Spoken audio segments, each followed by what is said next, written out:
Hello everyone. So today topic is electrostatics force due to charge distribution. ठीक है, आज का टॉपिक है electrostatics force due to charge distribution. ठीक है, तो इसको ड्राइव करने से पहले हम पढ़ लेते हैं कि कॉन्टिन्यूस चार्ज डिस्ट्रीब्यूशन क्या होता है। क्लियर? तो टॉपिक है electrostatics force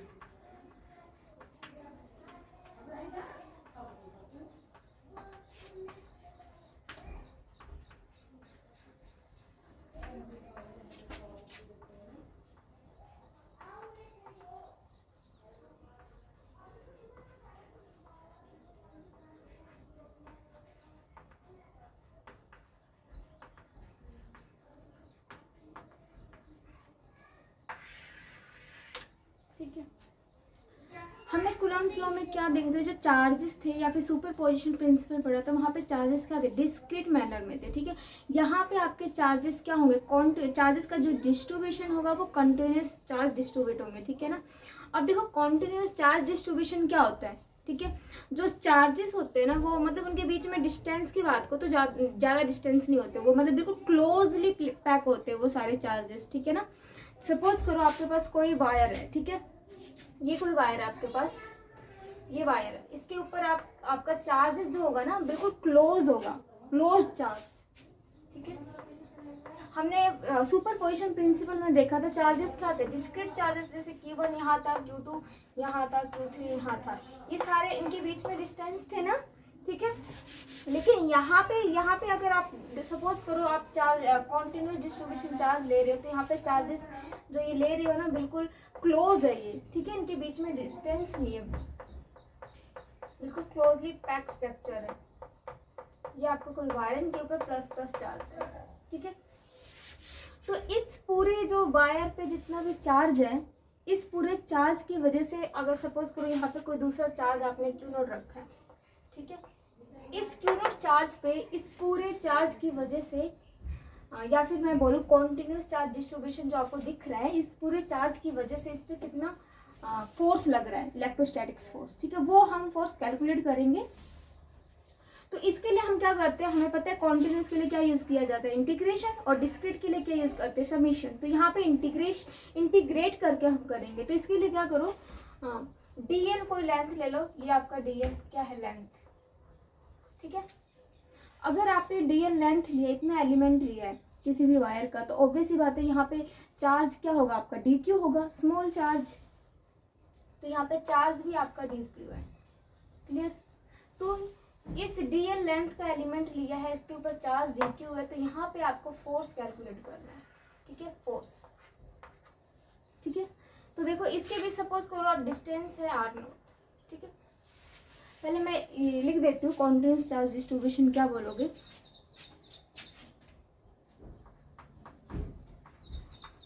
in continuous charge distribution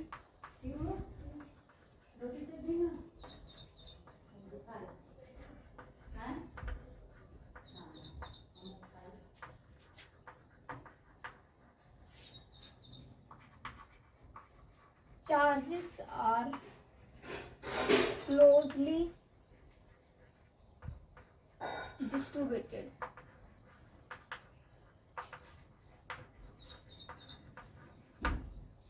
ठीक है, चार्जेस क्या होते हैं, बिल्कुल क्लोज होते हैं। ठीक है, उसको बोलते हैं, उस डिस्ट्रीब्यूशन को क्या बोला जाता है, कॉन्टिन्यूस चार्ज डिस्ट्रीब्यूशन। ठीक है, अब आते हैं यहाँ पे, देखो यहाँ पे क्या करना है, इलेक्ट्रोस्टैटिक्स फोर्स कैलकुलेट करना है इस क्यू नोट चार्ज पे। इस पूरे जो लेंथ है ना आपका एल लेंथ का जो आपने वायर लिया है, उसकी वजह से यहाँ पे तो सबसे पहले ना स्मॉल dl एलिमेंट लो, उसकी वजह से जो चार्ज है dq यहाँ पे कैलकुलेट कर लेते हैं। फिर वो जो फोर्स आएगा उसको हम क्या कर देंगे, इंटीग्रेट कर देंगे, तो वो पूरे लेंथ वाले वायर की वजह से यहाँ पे फोर्स आ जाएगा। ठीक है, सपोज या फिर लिखो let us take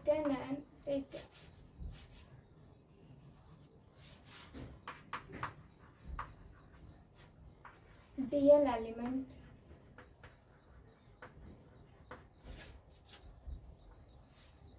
on which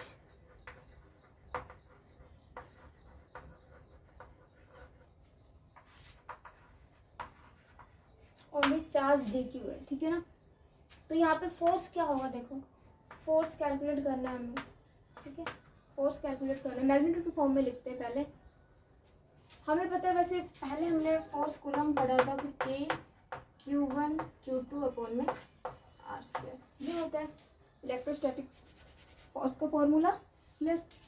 तो यहाँ पे आपका दो चार्ज ये है, ठीक है, तो यहाँ पे लिख लो के D Q Q not upon में R0 का स्क्वायर, ये आपका फोर्स, ठीक है। अब देखो इससे पहले एक टर्म आती है, जब भी आपके पास कोई भी लेंथ एलिमेंट होता है तो उसके ऊपर जो चार्जेस है उसको हम बोलते हैं लीनियर चार्ज डेंसिटी, ठीक है। वो मैं यहाँ बताती हूँ लीनियर चार्ज डेंसिटी क्या होता है।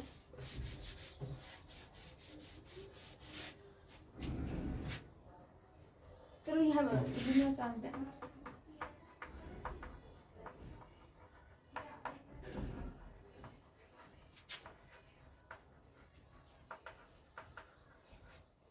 लीनियर चार्ज डेंसिटी को हम डिफाइन करते हैं चार्ज पर यूनिट लेंथ, ठीक है। चार्ज पर होता है कूलम SI यूनिट और लेंथ का होता है मीटर, तो इसकी यूनिट हो जाएगी कूलम पर मीटर, ठीक है ना। मतलब कि 1 मीटर लेंथ में आपका कितना चार्ज है, ठीक है, उसको आप क्या बोलोगे, लीनियर चार्ज डेंसिटी। ये जो आपके पास वायर हमने सपोज किया था इसके ऊपर जो चार्जेस है ना इसको क्या बोलेंगे, लीनियर चार्ज डेंसिटी, ठीक है। तो ये हम यहाँ पे यूज करते हैं। यहाँ पे देखो हमने यहाँ पे क्या लिया था, डीएल एलिमेंट लिया था, क्लियर। यहाँ पे लैम्डा इज इक्वल टू में, इसके लिए लैम्डा इज इक्वल टू में क्यू अपॉन में लेंथ सपोज करो ये, ठीक है। तो स्मॉल चार्ज के लिए क्या हो जाएगा, डी क्यू चार्ज हो जाएगा, ठीक है, और डी एल लेंथ हो जाएगा। तो यहाँ से डी क्यू निकल के आ जाएगा डी क्यू इक्वल टू में लैम्डा डी एल, ठीक है। इस वैल्यू को हम यहाँ पुट कर देते हैं इक्वेशन फर्स्ट में।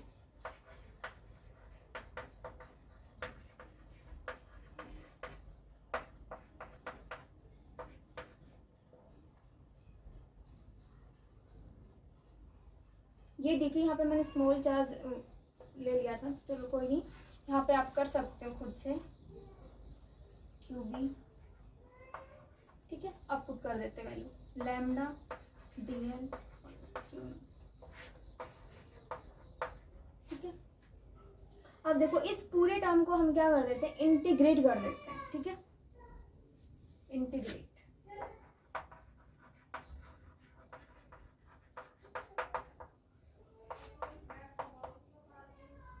ये बाहर हो जाएगा के और ये क्यू नॉट,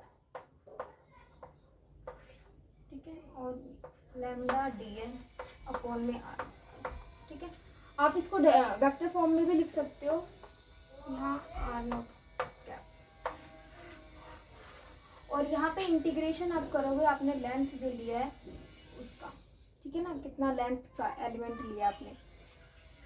एक बार और मैं बता देती हूँ, हम एक बात हो कि ये जो हमने वायर लिया है ना कॉन्टिन्यूस चार्ज डिस्ट्रीब्यूशन या फिर लीनियर चार्ज डेंसिटी, ठीक है ना, ये जो लिया हमने ये हमारा 1 डायमेंशन है, ठीक है, 1 डायमेंशन। तो देखो कॉन्टिन्यूस चार्ज डिस्ट्रीब्यूशन क्या होता है, एक टाइप का इस टाइप का डिस्ट्रीब्यूशन होता है कि आपके चार्जेस क्या होते हैं, बिल्कुल क्लोजली स्पेस होते हैं उस रीजन में, ठीक है। हमने यहाँ पे वायर लिया था, यहाँ पे चार्जेस क्या है, क्लोजली है, बिल्कुल पैक है, ये क्लोजली पैक है, ठीक है। तो इस क्यू नॉट चार्ज पे हमें क्या करना था, कैलकुलेट करना था कि इलेक्ट्रोस्टैटिक्स फोर्स कितना लग रहा है इस पूरे लेंथ वाले एलिमेंट में जितना भी चार्ज प्रेजेंट है, ठीक है। इस पूरा जो जितना भी चार्ज यहाँ पे प्रेजेंट है उसके लिए हमने एक टर्म डिफाइन किया linear charge density. Linear charge density क्या होता है, चार्ज पर यूनिट लेंथ, ठीक है ना, 1 मीटर लेंथ में कितना चार्ज प्रेजेंट है आपका, ठीक है। तो अब देखो हमने फोर्स क्या किया, के D Q Q not upon में आर नॉट का स्क्वायर। यहाँ पे डी क्यू जो निकालेंगे स्मॉल चार्ज की वजह से कितना है, तो यहाँ पे lambda equal to Q upon में एल हो जाएगा, ठीक है। और स्मॉल चार्ज कंसिडर किया था तो इसके लिए डी क्यू अपॉन में डी एल लेंथ, ठीक है। यहाँ से डी क्यू की value lambda D L, just put it there, F की वैल्यू आ जाएगी के lambda D L Q naught and R naught का स्क्वायर। ये ओनली डी एल लेंथ के लिए निकाला था, लेकिन हमें पूरे के लिए निकालना है तो इसको क्या करेंगे, इंटीग्रेट कर देंगे तो ये आ जाएगा, ठीक है। रेज कर दूं,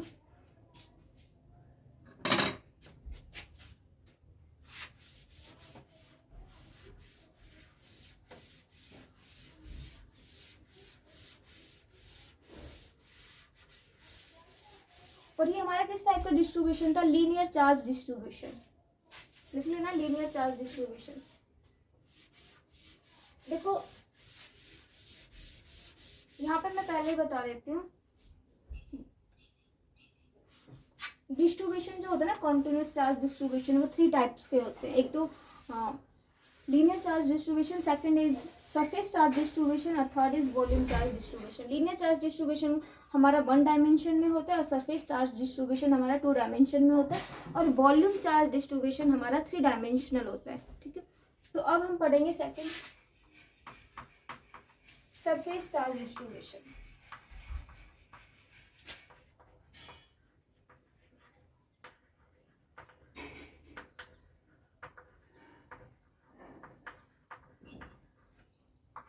सरफेस चार्ज डिस्ट्रीब्यूशन हमारा 2 डायमेंशनल होता है।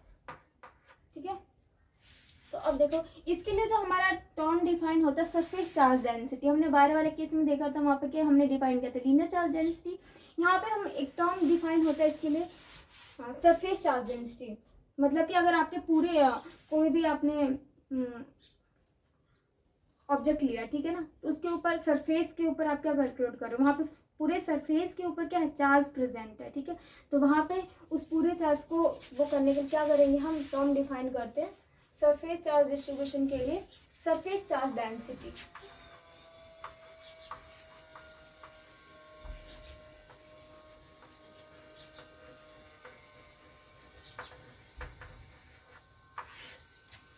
सरफेस चार्ज डेंसिटी को हम सिग्मा से डिनोट कर लेते हैं, जो होता है charge per unit surface area. ठीक है ना, आपके सरफेस एरिया पे कितना चार्ज प्रेजेंट है, क्यू अपॉन में मीटर स्क्वायर। ठीक है, 1 मीटर स्क्वायर, और यहाँ पे कूलम्ब, यहाँ पे क्यू ए पर। ठीक है, चार्ज की यूनिट कूलम्ब और एरिया की यूनिट मीटर स्क्वायर, तो इसका ऐसा यूनिट कितना हो जाएगा, ऐसा यूनिट कूलम्ब पर मीटर स्क्वायर। ठीक है, अब देखो कोई सरफेस ले लेते हैं हम 2D, ये आपके पास 2D सरफेस, इसके ऊपर चार्ज प्रेजेंट,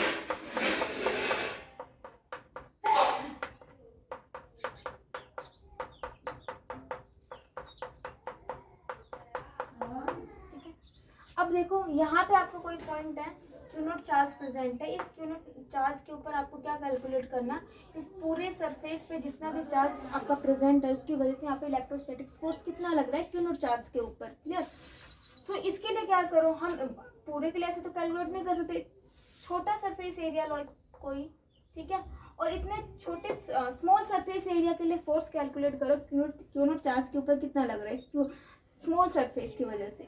फिर उस जो वो फोर्स निकल के आएगा ना, उस फोर्स को हम अगर इंटीग्रेट कर देंगे फॉर ऑल सरफेस एरिया के लिए, तो वहाँ पे इस पूरे के लिए निकल के आ जाएगा कि इस यूनिट चार्ज के ऊपर कितना फोर्स लग रहा है। तो इसके लिए हमने सरफेस ले लिया ds, कोई स्मॉल सरफेस है तो इसके ऊपर चार्ज भी हमारा dq है। ठीक है, इसके बीच का डिस्टेंस r नोट का, तो f कितना होगा, f इज इक्वल टू में k dq q naught upon में r नोट का स्क्वायर। ठीक है, और आपका देखो सरफेस चार्ज डेंसिटी क्या होता है, surface charge density small surface area के लिए क्या हो जाएगा, dq अपॉन में ds।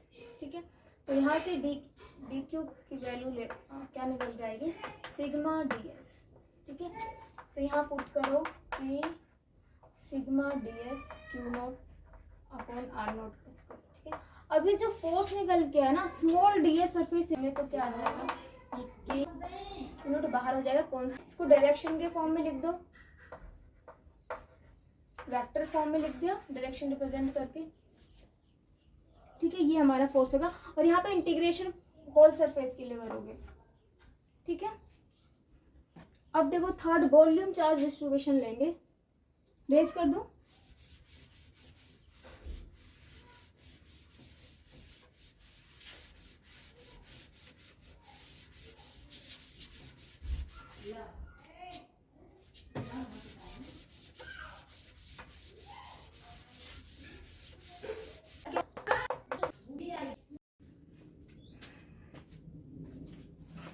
3 डायमेंशनल ये फिगर है कोई, ठीक है। यहाँ पे पूरे वॉल्यूम में आपका, ठीक है, प्रेजेंट है, वहाँ पे आपको क्या कैलकुलेट करना है। तो बाकी जैसे हम दोनों उसमें सरफेस वाले में और लीनियर वाले में किया था, ऐसे यहाँ पे कोई ना स्मॉल वॉल्यूम कंसिडर कर लेते हैं और फिर उसकी वजह से हम यूनिट चार्ज के ऊपर हम फोर्स कैलकुलेट करेंगे, फिर उसके इंटीग्रेट करके उस फोर्स को इस पूरे वॉल्यूम से हमें क्या मिल जाएगा, वो फोर्स मिल जाएगा क्यू नोट के ऊपर जितना भी लग रहा होगा, ठीक है। तो हम सपोज करो ये आपके ऊपर कोई स्मॉल वॉल्यूम है, ठीक है, ये स्मॉल वॉल्यूम है dv, तो इसके ऊपर चार्ज प्रेजेंट है dq, ठीक है। यहाँ पे फोर्स हमें कैलकुलेट करना है, या नो डिस्टेंस है, तो फोर्स क्या हो जाएगा यहाँ पे k, ठीक है। 2 डायमेंशनल होता है तो यहाँ पे एक टर्म जो आपका डिफाइन होता है surface charge density. Surface charge density is defined as the charge per unit surface area, कि आपका 1 मीटर स्क्वायर सरफेस एरिया पे कितना चार्ज डिस्ट्रीब्यूटेड है, ठीक है। Third one is volume charge distribution. यहाँ पे आपका जो टर्म डिफाइन होता है आपका, जो कि 3 डायमेंशनल होता है वॉल्यूम, तो यहाँ पे होता है आपका वॉल्यूम चार्ज डेंसिटी, जो कि वॉल्यूम चार्ज डेंसिटी क्या होता है, चार्ज पर यूनिट वॉल्यूम। आपके 1 मीटर क्यूब वॉल्यूम में आपका कितना चार्ज डिस्ट्रीब्यूटेड है, क्लियर। तो यहाँ पे तीन टाइप के डिस्ट्रीब्यूशन की वजह से क्या कर रहे हैं, हम फोर्स कैलकुलेट कर रहे हैं। तो इसमें कॉन्टिन्यूस में हम इंटीग्रेशन यूज करते हैं, स्मॉल एलिमेंट्स लो, उसके लिए फोर्सेस क्या करो, कैलकुलेट करो, फिर उसको इंटीग्रेट कर दो, तो पूरे सिस्टम्स की वजह से वहाँ पे फोर्स क्या हो जाते हैं, कैलकुलेट हो जाते हैं, ठीक है।